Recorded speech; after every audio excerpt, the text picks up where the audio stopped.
नमस्कार दोस्तों, मैं धीरज मिश्रा टारगेट एक्सेट में आपका स्वागत करता हूं। आज मैं आपके लिए लेकर आया हूं असेसमेंट, जो कि बहुत ही महत्वपूर्ण टॉपिक है। स्टेट, केवीएस, सीटेट किसी भी टीचिंग परीक्षा के लिए बहुत ही महत्वपूर्ण होगा।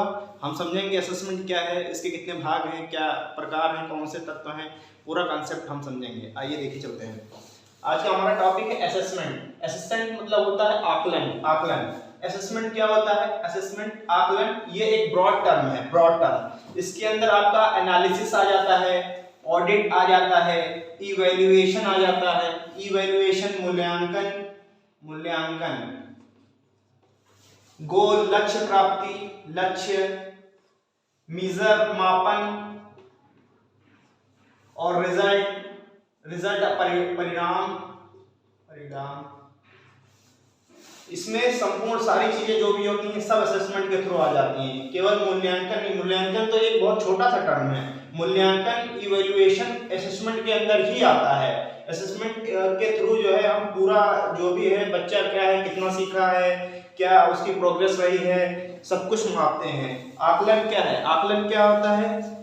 स्टूडेंट के जो है प्रगति को नापते हैं, वो कितना सीखा है, कैसे सीखना चाहिए, क्या क्या कमी रह गई है, रेमेडी क्या है, और उनका डायग्नोसिस क्या है। मतलब हम डायग्नोसिस करेंगे, फिर उसका रेमेडी करेंगे, पहले पता लगाएंगे। रेमेडी मतलब पहले उपचार, पहले पता लगाएंगे, रेमेडी, ठीक है। मतलब डायग्नोसिस में पहले हम पता लगाएंगे, फिर उसका रेमेडी करेंगे, उपचार करेंगे, ठीक है। तो असेसमेंट क्या है हम लोगों ने समझ लिया। अब हम समझेंगे असेसमेंट के कौन से टाइप हैं। आइए देखिए चलते हैं।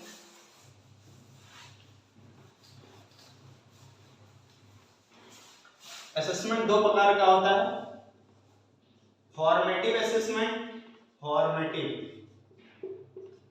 Formative assessment. Second one summative assessment, summative assessment. Formative assessment मतलब रचनात्मक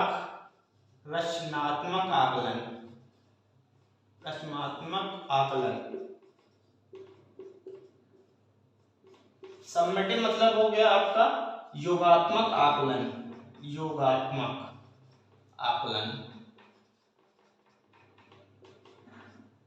हम समझेंगे फॉर्मेटिव आकलन क्या होता है। फॉर्मेटिव ये बना है फॉर्म से, फॉर्म मतलब आकार, रचना। जब रचना हो रही होगी, जब बच्चा सीख रहा होगा, तब ये आकलन होता है। बच्चे के सीखने के दौरान ही, इन लर्निंग ड्यूरेशन, सीखने के दौरान। ये कब होता है? सीखने के दौरान,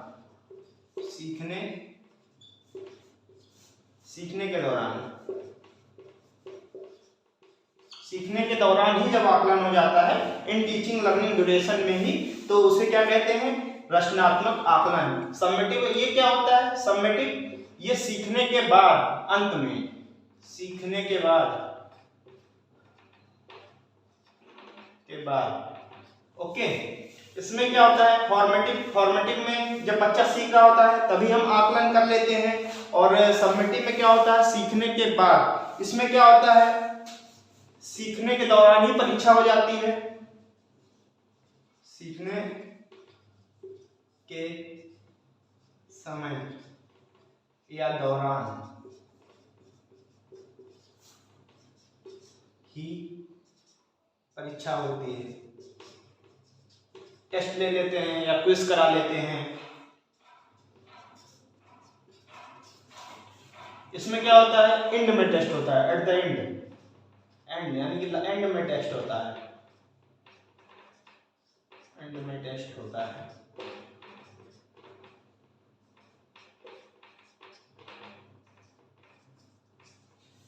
दोस्तों हम लोगों ने समझा फॉर्मेटिव असेसमेंट क्या होता है। फॉर्मेटिव असेसमेंट वो होता है जब बच्चा सीख रहा होता है, हम उसी समय उसका टेस्ट लेते हैं, चेक करते रहते हैं कि बच्चे ने कितना सीखा, और उसी समय सुधार करते रहते हैं, तो वो फॉर्मेटिव असेसमेंट में आता है। सबमेटिव असेसमेंट क्या होता है? जब बच्चा पूरा सीख लेता है या बच्चा पूरा पढ़ लेता है, तो हम बाद में टेस्ट लेते हैं। जैसे कि हमारा हो गया सेमेस्टर एग्जाम, या हम देखेंगे ईयरली एग्जाम। क्या होता है? साल भर हमारा कोई टेस्ट नहीं होता है।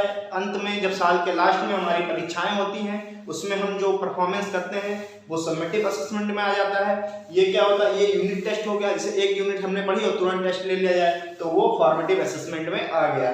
इसको क्या बोलते हैं? इसको फॉर्मेटिव असेसमेंट इसको बोलते हैं असेसमेंट फॉर लर्निंग, इसे असेसमेंट फॉर लर्निंग भी बोलते हैं, असेसमेंट फॉर लर्निंग, इसे असेसमेंट फॉर लर्निंग भी बोलते हैं। फॉर्मेटिव से फॉर बन गया तो आप इससे पूछा जाता है कि असेसमेंट फॉर लर्निंग क्या होता है, तो आप समझ जाएंगे कि फॉर्मेटिव असेसमेंट होता है, इसमें क्या होता है, सीखने के दौरान ही टेस्ट हो जाता है, सीखने के समय ही टेस्ट होते रहते हैं। और ये समेटिव असेसमेंट का होता है assessment of learning, assessment of learning. अधिगम का आकलन, अधिगम का आकलन कि आपने कितना सीखा है, इसमें बाद में टेस्ट होगा। अधिगम का आकलन, इसमें जो है टेस्ट जो है एट द एंड में होता है, हमने लिखा है कि एंड में टेस्ट होता है, इसमें शुरुआत में ही हो जाता है, शुरुआत में ही जब बच्चा सीख रहा होता है तभी हम टेस्ट कर लेते हैं। तो हमने समझा फॉर्मेटिव असेसमेंट क्या होता है, समेटिव असेसमेंट क्या होता है, असेसमेंट फॉर लर्निंग किसे कहते हैं, असेसमेंट ऑफ लर्निंग किसे कहते हैं, एक होता है असेसमेंट एज लर्निंग। अगर आप लोगों से पूछा जाए कि assessment for learning assessment of learning में कौन सा बेस्ट है, तो आप बोलेंगे assessment for learning. Assessment for learning क्यों बेस्ट है, क्योंकि इसमें जब बच्चा सीख रहा होता है तभी टेस्ट ले जाता है, इससे बच्चे के क्वालिटी में जो है गुणवत्ता आती है। और ये सीखने के बाद होता है जब महीने के लास्ट में या मंथली या मतलब साल में एग्जाम होगा, सेमेस्टर एग्जाम होगा, तो आप इतना अच्छा परफॉर्मेंस नहीं कर पाएंगे, क्योंकि वो साल के लास्ट में आपको आकलन किया जा रहा है। जब ये सीखने के दौरान ही आकलित किया जाएगा, आप में क्या कमियां रह गई हैं सुधारा जाएगा, हमेशा टेस्ट होगा, हमेशा क्विज होगा, तो आपके सीखने की क्षमता बढ़ेगी और आप अच्छा परफॉर्मेंस कर पाएंगे। तो कौन सा बेस्ट है, तो असेसमेंट, फॉर्मेटिव असेसमेंट या असेसमेंट फॉर लर्निंग, ये बेस्ट है, बेस्ट है, बेस्ट है। अब हम समझेंगे असेसमेंट एज लर्निंग क्या होता है। एक होता है assessment as learning, assessment as learning में क्या होता है, स्व आकलन, बच्चा खुद ही सीखता रहता है। असेसमेंट एज लर्निंग क्या होता है, अब हम उसकी बात करेंगे, असेसमेंट एज लर्निंग की।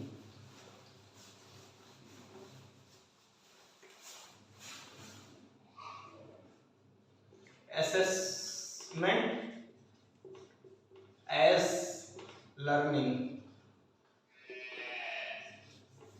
अधिगम के रूप में आकलन, अधिगम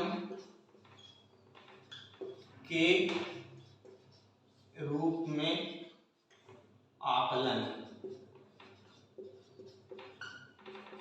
अधिगम के रूप में आकलन। असेसमेंट एज लर्निंग क्या होता है, असेसमेंट एज लर्निंग होता है स्व आकलन, स्व आकलन, स्व आकलन, स्व आकलन। जैसे स्व आकलन क्या है, जैसे बच्चे से पूछा जाए कि बताइए जापान की राजधानी क्या है, जापान की राजधानी, मान लीजिए जापान की राजधानी टोक्यो है, ठीक है।